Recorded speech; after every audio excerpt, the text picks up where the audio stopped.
기도를 멈추지 않은 사람이라는 제목으로 함께 말씀을 나누겠습니다. 사람은 쉽게 기도를 멈춥니다. 잠시 멈춤, 잠시 쉬어가도 좋습니다 라는 세상의 슬로건처럼 바쁜 세상 속에서 나는 어디로 가고 있는가 잠시 멈추어 생각하는 것은 굉장히 좋은 훈련이라고 할 수 있겠죠. 그러나 기도는 멈추어서는 안 되는데 기도가 멈추어질 때가 있다는 겁니다. 바빠서, 피곤해서, 마음이 복잡해서, 응답이 없어서, 상처가 깊어서 기도를 멈추는 겁니다. 그걸 잠시라고 생각을 하는 겁니다. 그런데 그것이 지나고 나면 습관이 되고 맙니다. 기도를 멈춘 사람은 결국 하나님과의 대화를 멈추게 된 겁니다. 하나님을 믿는다고는 말하지만 실제로는 기도가 없으니 자기 힘으로 살아가는 사람인 겁니다. 끝까지 기도를 멈추지 않았던 다니엘, 우리가 잘 아는 대로 그는 전에 하던 대로 계속해서 기도를 드립니다. 그러니까 사자굴에 들어가서 살아남았다는 그 이야기, 사자굴보다 먼저 있었던 것이 기도를 멈추지 않은 사람 다니엘이었다는 거죠. 기도를 멈추게 만드는 세상의 압력 속에서도 기도를 멈추지 않았던 다니엘을 잠시 묵상하고자 하는 겁니다. 다니엘서 6장은 새로운 정권이 등장하는 겁니다. 바벨론이 무너졌습니다. 벨사살이 죽었습니다. 새로운 왕이 세워진 겁니다. 다리오 또는 다리우스, 이 사람이 고레스인지 또는 다른 왕인지, 고레스 아래의 총독인지, 다니엘서가 강조하는 것은 그때의 페르시아의 왕이 누구냐가 아니라 진짜 이 세상의 왕은 누구이냐. 왕은 바뀌었습니다. 그러나 하나님은 바뀌지 않았습니다. 정권은 바뀌었습니다. 그러나 하나님 나라는 바뀌지 않았습니다. 사실 우리는 다니엘서를 읽을 때 다니엘서 1장에 있었던 그 사건을 기억하면서 어린 소년들이 왕의 진미를 거절하고 하나님께만 예배하는 신실한 신앙을 보여줬던 것을 압니다. 사드락과 메삭과 아벳느고, 벨드사살, 그러니까 다니엘과 하나냐와 미사엘과 아사랴라는 다니엘의 친구들, 그들이 보여주었던 비전과 꿈, 믿음과 신앙, 그러다 보니 다니엘서 6장에 와서 이 다니엘서 사자굴에서 살아남게 된 다니엘도 소년이거나 청년 다니엘을 생각할 때가 많죠. 그러나 사실 여기 등장하는 다니엘의 나이는 이미 80대에 들어섭니다. 긴 세월을 산 노인이라는 사실입니다. 70년 동안이나 이방 제국에서 살았습니다. 바벨론 왕도 경험하고 메대와 바사 왕도 경험합니다. 세상이 변합니다. 또 변합니다. 그것을 누구보다 잘 아는 사람인데 다니엘은 놀랍게도 변하지 않았다는 거죠. 기도하는 사람은 시대보다 하나님께 붙들려 있기 때문에 그렇습니다. 다니엘의 이야기를 살펴보면서 우리가 한 가지 또 생각하게 되는 것은 다니엘은 6장 3절에 보니까 마음이 민첩하여 총리들과 고관들 위에 뛰어남으로 왕이 그를 세워 전국을 다스리게 하고자 한지라. 그 사람은 총명하고 민첩한 사람이었습니다. 왕에게 충성스러운 사람이었다는 겁니다. 그래서 어떤 학자들이 언급한 것처럼 이 당시에 다니엘을 미워했던 사람들이 다니엘의 흠을 잡고자 조사를 했지만 커럽션도 없고 부패 말이죠. 니글리전스도 없는, 게으름도 없는, 그러니까 정적들이 몇 달을 뒤졌는데도 불구하고 다니엘은 정치적으로 깨끗합니다. 행정적으로도 탁월합니다. 인격적으로도 흠이 없었습니다. 그러니까 이제 이 사람들이 다니엘을 잡으려면 하나님의 율법에서 근거를 찾아야 되겠다, 이렇게 생각을 하는 겁니다. 참 귀한 인생이죠. 하나님의 백성을 조사하면 하나님 백성답게 인격적으로도 훌륭하고 그 직장에서나 사회에서나 충성심, 민첩함 그런 것들을 갖추고 흠이 없이 그렇게 살아가는 하나님의 백성들, 그들을 넘어뜨리려고 원수는 하나님의 율법에 어긋나는 일을 함정으로 놓는 겁니다. 그래서 왕의 자존심을 건드리면서 이상한 법령을 만들게 하죠.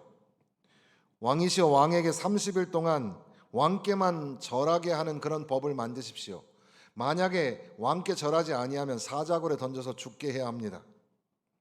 겉으로는 충성스러운 것처럼 보이지만 실제로는 음모죠. 겉으로는 그럴싸한 법입니다마는 사실은 그 법 안에는 불합리함을 가지고 있는 겁니다. 이것이 바로 변개할 수 없는 두 법의 충돌입니다. 메대와 바사의 법, 바꿀 수 없는 인간의 법. 그러나 두 번째는 하나님의 법이죠. 다니엘은 선택을 해야 됩니다. 왕의 조서를 따를 것인지 아니면 하나님의 법을 따를 것인지. 이것이 다니엘의 문제뿐 아니라 오늘 저와 여러분의 문제죠. 과연 믿음으로 산다는 것, 그것은 세상의 법을 넘어서서 하나님의 법으로 살아낼 수 있을까입니다.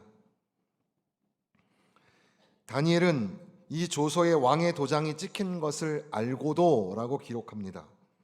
다니엘은 몰랐던 게 아닙니다. 죽을 수도 있다는 것을 알았습니다. 기도하면 사자굴입니다. 그런데도 기도했습니다. 그게 믿음이죠.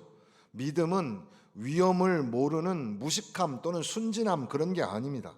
기도 또 믿음은 위험을 알지만 하나님을 더 신뢰하며 나아가는 겁니다.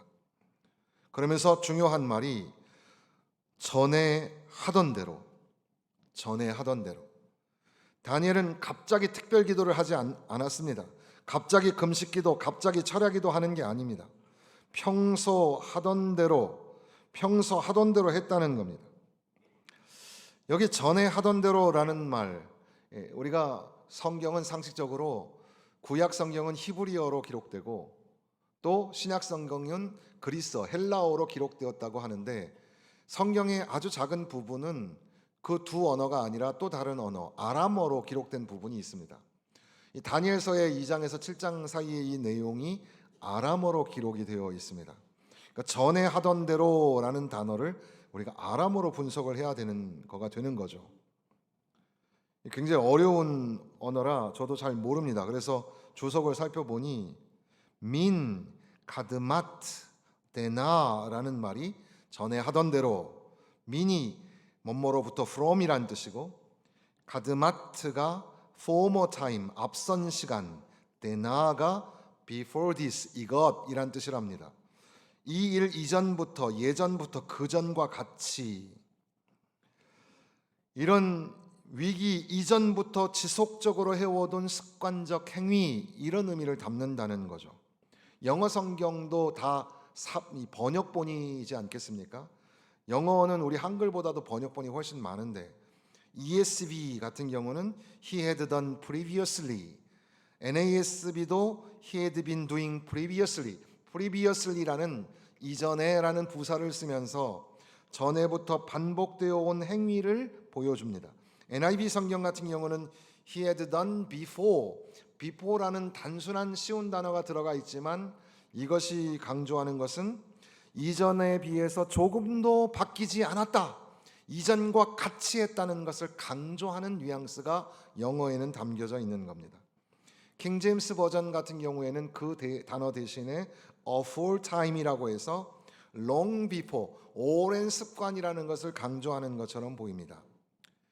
New Living Translation이나 New NET 바이블 같은 경우는 always라는 단어를 쓰기도 했습니다. 늘 해오던 그대로 지속성과 충성의 의미를 담아서. 제가 이렇게 아람어나 영어로 이렇게 설명을 하는 것은 뭐 이걸 학문적으로 어떻게 설명을 해서 뭐 우리의 어떤 지적인 수준을 높이려고 하는 게 아닙니다. 강조하고 싶은 것은 다니엘이 전에 하던 것 같이 했다라는 것은 그의 삶의 패턴이 기도였다는 겁니다. 단순한 행동이 아니라 삶이었다는 거죠. 반복적 습관적 행동이라는 단어는 이번에만 어떻게 용감하게 기도했다 이런 말이 아니라 늘 그렇게 살아왔다는 겁니다. 늘 기도하는 삶을 살았다는 겁니다. 물론 우리 한국말에는 전에 하던 대로와 습관처럼이라는 말에 대한 선입견이 있어서 그냥 형식적으로 무의미하게 습관적으로 이런 말로 우리가 받아들일 수도 있겠죠. 그러나 여기에 맥락으로 보면 전에 하던 대로라는 말은 그 삶에 늘 이어져 왔던 신앙의 패턴이었다는 사실입니다. 그러니까 이것이 담고 있는 신학적인 해석이라는 것은 믿음이라는 것은 위기 때 갑자기 만들어지는 게 아니라는 겁니다. 영웅적인 순간을 말하는 게 아니라 오히려 평범했던 날들의 반복으로 말미암아 하나님을 향한 믿음이 발현되고 있다는 겁니다. 다니엘의 믿음은 사자굴에서 갑자기 생긴 게 아니라 70년 동안이나 축적된 신앙이었다는 사실이죠. 그래서 위기 속에서도 흔들리지 않았다는 겁니다. 다니엘이 여기 3번씩 무릎을 꿇고 기도했다. 그러니까 우리도 3번씩 기도하자. 그런 도덕주의를 말하고 있는 게 아닙니다. 몇 번 기도했다. 일주일 기도했다. 40일 기도했다. 그게 중요한 게 아닙니다. 지속적인 삶의 패턴으로 하나님을 의지하고 하나님을 신뢰하며 기도하는 삶을 살아냈는가입니다. 포로 생활 속에서도 하나님께 대한 충성심을 흔들리지 않게 지속적으로 가지고 있었는가? 진짜 믿음이라는 것은 위기의 순간에 나타나죠. 위기의 때 갑자기 새 사람이 되는 게 아닙니다. 평소의 모습이 나타나는 거죠. 다니엘은 사자굴에서도 평소의 모습을 보여주고 있습니다. 왜냐하면 그의 기도는 이벤트가 아니라 삶이었기 때문에 그렇습니다. 따라해 보겠습니다. 기도는 이벤트가 아니라 삶입니다. 기도는 갑자기 어떤 순간에 퍼포먼스, 쇼하는 게 아닙니다. 기도는 지속적으로 내 삶에 맺혀져야 할 삶의 패턴, 하나님의 백성의 정체성이라는 겁니다. 사자굴이 믿음을 만든 게 아니라 사자굴 이전에 믿음을 가지고 있는 사람이었습니다. 전에 하던 대로 왕도 바뀌었습니다. 정권도 바뀌었습니다. 법도 바뀌었습니다. 환경도 바뀌었습니다. 그런데 다니엘은 바뀌지 않습니다. 다니엘서의 아주 중요한 주제 중에 하나가 하나님의 주권인데, 세상의 제국이 바뀌어도 하나님의 통치하심은 바뀌지 않습니다. 하나님은 여전히 살아계시고 온 우주와 온 세계를 하나님이 다스리신다. 그런 차원에서 다니엘은 여전히 변함이 없이 하나님을 향한 믿음의 삶을 살아내는 거죠. 여러분, 기도가 뭡니까? 또는 예배가 뭡니까? 기도와 예배는 하나님의 백성의 정체성을 드러내는 겁니다. 하나님 백성의 그 백성다움을 드러내는 것이 기도하는 삶이고 예배자의 모습입니다. 예수님도 전에 하시던 대로 기도하셨습니다. 누가복음 22장 39절에 보면 예수께서 나가사 습관을 따라 감람산에 가시매, 이 습관을 따라라는 카타토에토스라는 말도 관례대로 전에 하던 대로, 다니엘처럼 예수님도 위기의 앞에서 평소 하던 기도를 멈추지 않으셨던 겁니다. 겟세마네 기도는 갑자기 생긴 기도가 아니라 예수님의 삶에 평생의 기도의 삶이 있었다는 것을 보여주는 겁니다. 다니엘은 사자굴 앞에서도 전에 하던 대로 기도했고 예수님도 십자가 앞에서 전에 하던 대로 기도하셨던 겁니다. 그러니까 전에 하던 대로라는 말은 특별한 순간의 영웅적 결단이라기보다는 오랜 세월 하나님 앞에서 형성된 신실한 습관이라는 사실을 우리가 잊어버리면 안 되는 거죠. 그런데 그렇기 때문에 기도한다는 것은 단순히 감정도 아니고 분위기도 아닙니다. 기도는 호흡입니다. 그리고 기도야말로 실력입니다. 기도하는 사람이 실력 있는 사람이고 기도하는 교회가 실력 있는 교회입니다. 다니엘은 예루살렘을 향해 창문을 열었습니다. 솔로몬이 성전을 지으면서 주여 하나님의 백성이 포로가 되어서 예루살렘을 향하여 기도하면 하나님이 들어주시옵소서. 그 말씀에 의지하여서 다니엘은 그 약속을 붙들고 비록 몸은 바벨론에 있지만 마음은 예루살렘을 향하여 세상 안에 살지만 세상에 속하지 아니한 것을 고백하는 겁니다. 오늘 우리의 삶이 그렇죠. 오늘 우리가 여기 살지만 우리는 하늘의 시민권자입니다. 직장에 있습니다. 돈을 벌며 사업을 하며 어떻게 살아가야 합니다. 그러나 우리는 하나님 나라의 백성입니다. 그러니까 기도는 방향, 흔들리는 마음의 방향을 하나님께 돌리는 것이 기도라고 할 수 있겠습니다. 그런 중에 다니엘은 감사를 드리고 있습니다. 죽음 직전에 감사를 드리고 있는 겁니다. 왜 그럴 수 있을까? 기도라는 건 상황 때문에 감사하는 게 아니죠. 하나님 때문입니다. 믿음이 성숙해질수록 감사는 환경에서 나오지 않는 겁니다. 하나님이 여전히 하나님이시기 때문에, 이 사실 때문에 감사하는 겁니다. 우리의 기도는 어떻습니까? 불평이 더 많습니까? 감사가 더 많습니까? 사자굴 앞에서도 하나님을 신뢰하고 그래서 감사를 멈추지 않았던 다니엘. 그런데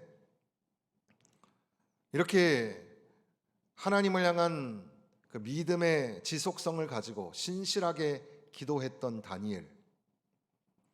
그런데 세상의 이치대로, 예상대로 다니엘은 고발을 당하고 적들은 그것을 기다리고 있었기 때문에 11절에 보면 그들이 모여서 다니엘이 기도하며 하나님 앞에 간구하는 것을 발견합니다. 흥미로운 것은 다니엘이 숨어서 기도하지 않았다는 거죠. 왜 창문을 닫지 않았을까? 비밀스럽게 해도 되잖아요. 지하에 숨어서 기도한다고 해서 내 신앙의 그 모습이 흔들리는 건 아니잖아요. 왜 그렇게 다 들리게, 다 보이게 했을까? 어떤 신학자는 여기에 통찰력을 발휘하면서, 자, 우리도 다니엘이 창문을 열고 기도했으니 우리도 공개적으로 기도하는 거 보여주자.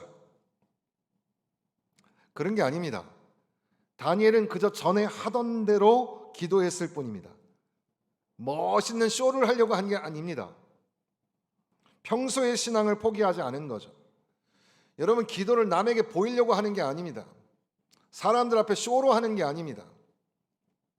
평상시 여러분의 삶의 자리에서 기도자가 되셔야 합니다. 평범한 신앙이 사자굴을 통과하게 하는 거죠.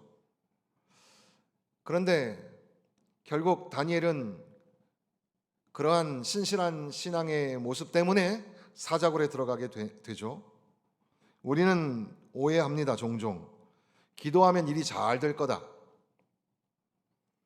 하나님 잘 믿으면 어려움이 없을 거다. 그런데 다니엘서 6장은 우리에게 전혀 다른 이야기를 하시죠. 기도했더니 사자굴을 만나는 겁니다. 기도했더니 음모가 시작됩니다. 기도했더니 왕도 어쩔 수 없는 상황이 벌어지고, 기도했더니 상황이 더 악화되는 겁니다. 왜 하나님은 기도하는 사람을 바로 구해 주시지 않을까요?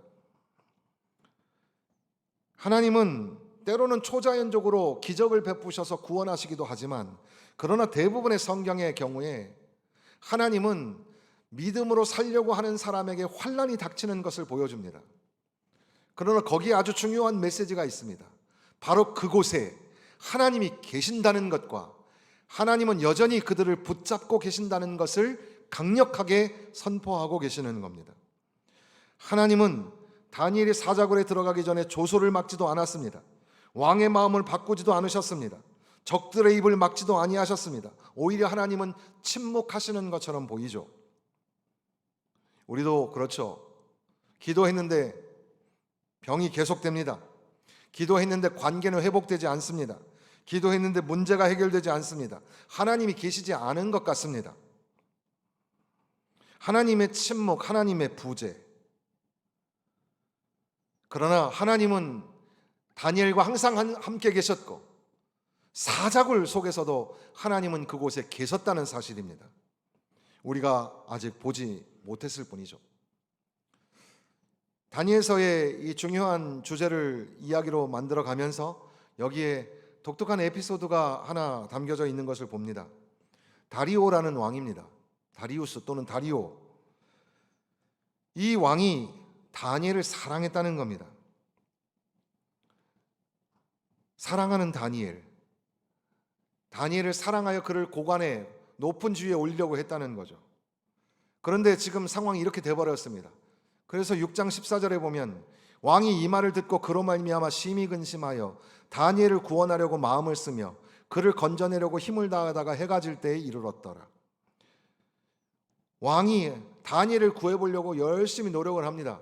그러나 안 되는 겁니다. 왕도 안 되는 일이 있더라는 거죠. 왜냐하면 왕도 자기 법에 묶여 있기 때문에 그렇습니다. 그게 인간 권력의 한계입니다. 여러분, 법이면 모든 게 다 해결될 것 같이 보이지만 법이 그 인간의 생존을 위협할 수 있다는 사실을 잊어버리면 안 됩니다. 변기할 수 없는 메대와 바사의 법 때문에 결국 사랑하는 다니엘이어도 사자굴에 던져야 한다는 거죠. 그러니까 여기에 행간을 통해서 우리에게 묻는 것은 진짜 변하지 않는 법은 누구의 법인가? 왕의 법입니까? 아니면 하나님의 법입니까? 결국 역사는 하나님의 법이 승리한다는 것을 선포하는 겁니다. 다니엘은 사자굴에 던져지게 됩니다. 그때의 왕이 네가 항상 섬기는 네 하나님이 너를 구원하시리라. 굉장히 어이없는 그런 아이러니한 장면입니다. 믿음이 없는 왕이 믿음의 고백을 하고 있는 거예요. 네가 항상 섬기는 너 하나님이 너를 건져주셨으면 좋겠다. 그런데 그날 밤에 다니엘보다도 잠을 못 이룬 사람이 바로 이 왕이었다는 겁니다. 그래서 6장 14절 말씀에 가보시면 19절이죠. 18절에 왕이 궁에 들어가서는 밤이 새도록 금식하고 그 앞에 오락을 그치고 잠자기를 마다하니라. 왕이 잠을 못 자는 겁니다. 금식을 합니다. 즐길 것도 멀리합니다. 권력을 가졌지만 그 밤에 평안을 누리지 못합니다. 그런데 놀랍게도 그 반면에 지금 다니엘은 어디 있어요?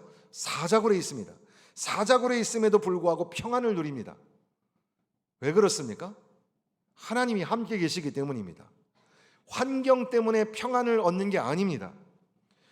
진짜 평안은 하나님의 임재, 하나님의 함께 하심을 통해서 온다는 것을 가르쳐 주시는 거죠. 새벽이 됐습니다. 이튿날에 19절에 보니까 왕이 새벽에 일어나 급히 사자굴로 가서 왕이 막 달려가는 겁니다. 왕의 목소리에 절망이 섞여 있습니다. 20절에 살아계시는 하나님의 종 다니엘아, 네가 항상 섬기는 내 하나님이 너를 건져 주셨느냐? 살았느냐 물어보는 겁니다. 살아계신 하나님, 희한하죠?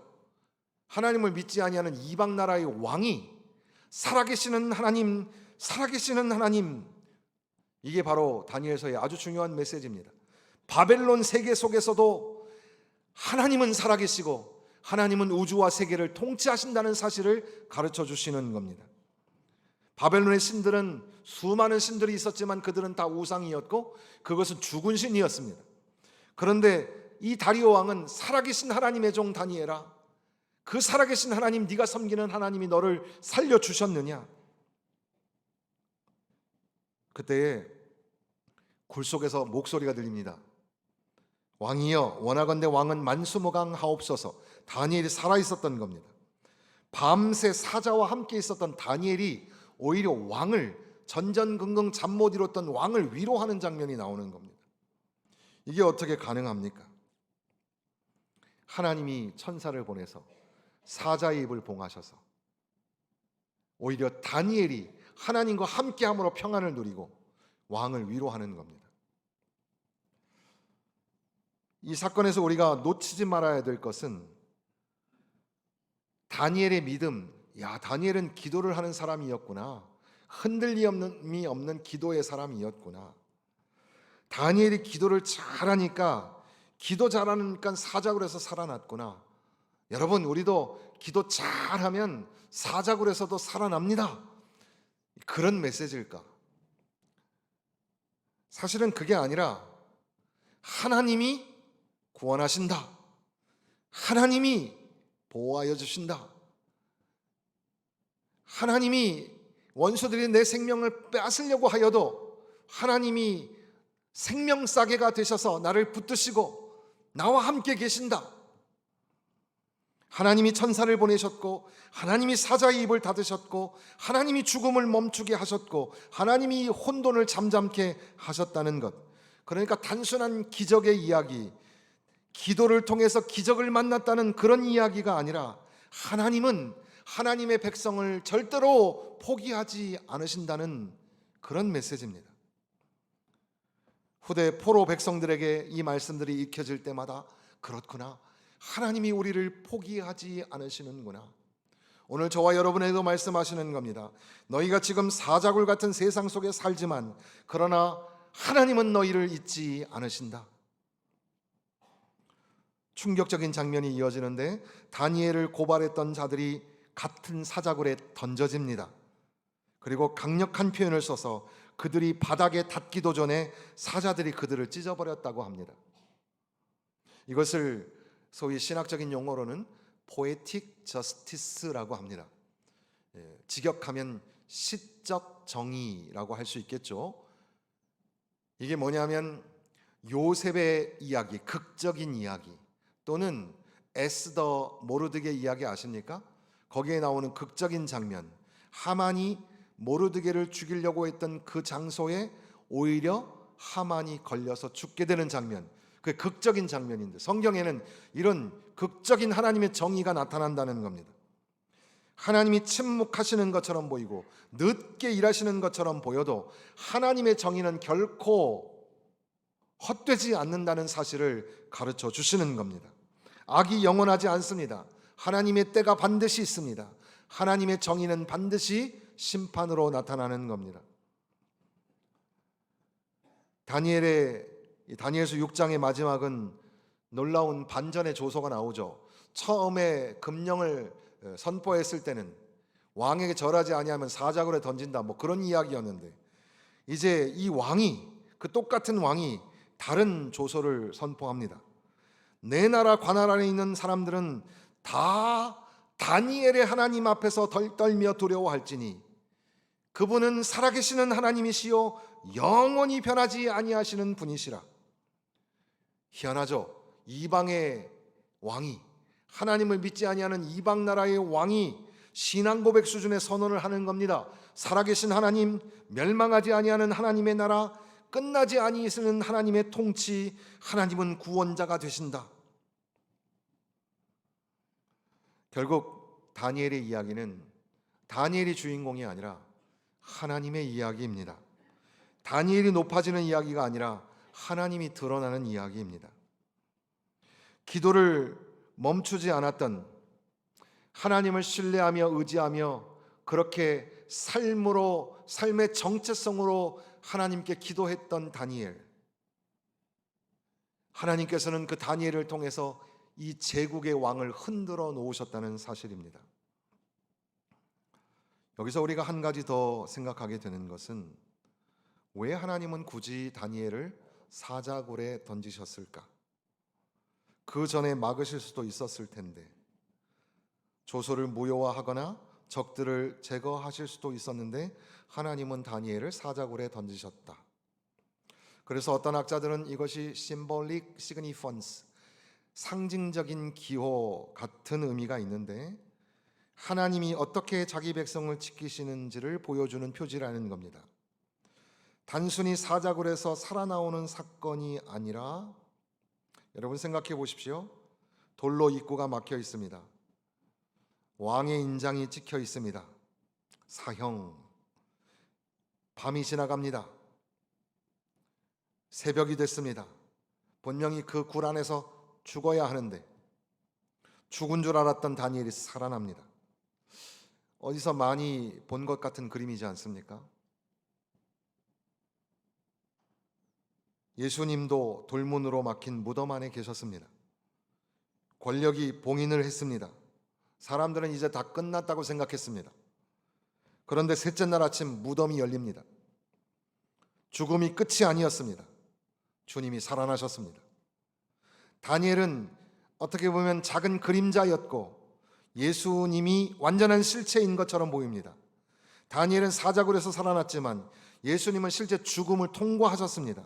다니엘은 자기 죄 때문이 아니라 신실함 때문에 사자굴에 들어갔습니다. 예수님은 죄 없으신 분인데 저와 여러분의 죄 때문에 십자가에 달리신 겁니다. 다니엘은 하나님이 천사를 보내셔서 살려주셨지만 예수님은 친히 죽음을 담당하셨고 사망 권세를 이기시고 부활하셨다는 사실입니다. 우리를 구원하시기 위해서였습니다. 그러니까 다니엘서를 읽으면서 결국 기도를 멈추지 않았던 위대한 사람 다니엘, 그러나 다니엘 그 사람하고 비교할 수 없는 분, 탁월하신 분, 위대하신 분 예수 그리스도를 만나게 된다는 사실이죠. 끝까지 아버지께 순종하신 분, 겟세마네에서 기도를 멈추지 않으신 분, 십자가 앞에서도 하나님의 뜻을 위하여 나의 뜻을 포기할 수 있었던 분, 바로 예수님을 생각하게 되는 겁니다. 다니엘은 제국 속에 살았습니다. 어떻게 보면 오늘 우리들도 비슷합니다. 우리도 포로기 같은 시대를 살아가는지도 모릅니다. 교회는 점점 주변화되고 믿음은 사적인 영역으로 밀려나고 기도는 무식하고 비합리적인 것으로 취급됩니다. 세상은 말합니다. 시스템에 순종하고 법에 순종하고 왕에게 절하고 성공하고 돈만 의지하면 된다. 그런데 다니엘은 나는 기도를 멈출 수 없다고 고백하는 겁니다. 왜냐하면 하나님이 살아계시기 때문입니다. 여러분에게 무엇을 멈추라고 말합니까? 기도를 멈추라고 말하죠? 예배를 줄이라고 말합니까? 말씀보다 현실을 보라고 말하지는 않습니까? 왜 다니엘이 기도를 멈추지 않았을까? 하나님이 살아계시기 때문에. 하나님은 단순히 추상적인 개념이 아닙니다. 살아계신 하나님, 하나님은 왕보다 세상의 시스템과 법보다 실제하시고 선재하시는 살아계신 하나님이라는 사실입니다. 하나님 때문에 다니엘은 기도를 멈출 수 없었습니다. 기도는 습관이 아닙니다. 전에 하던 대로라는 것은 무의미한 형식적인 습관이라는 말이 아니라 삶으로 70, 80평생을 들였던 삶이었습니다. 다니엘은 평생 기도한 사람이었습니다. 젊을 때도 기도했습니다. 어린 소년이었던 다니엘과 친구들은 하나님 앞에 기도하는 사람들이었습니다. 어린 아이들도 기도를 가르쳐야 됩니다. 청소년 때에도 기도해야 합니다. 공부보다 중요한 게 기도입니다. 세상 나가 성공하는 것보다 더 중요한 게 기도입니다. 청년들도 기도하셔야 됩니다. 직장 들어가는 것보다 더 중요한 게 기도입니다, 여러분. 중년에도 기도해야 합니다. 이만하면 됐지 싶은 노년에도 기도하셔야 됩니다. 왕이 바뀌어도 기도합니다. 제국이 바뀌어도 기도합니다. 성공할 때도 기도하고 위기의 때에도 기도합니다. 기도는 뭡니까? 기도는 이벤트가 아니라 삶입니다. 하나님 나라를 향하여 다니엘은 예루살렘의 창문을 열었습니다. 하나님 나라를 향하여 마음을 연 겁니다. 우리는 이 세상 속에 살지만 이 세상이 목적이 아닙니다. 그러므로 우리는 포기할 수 없습니다. 기도하는 것을 멈출 수 없습니다. 하나님 나라를 바라보기 때문입니다.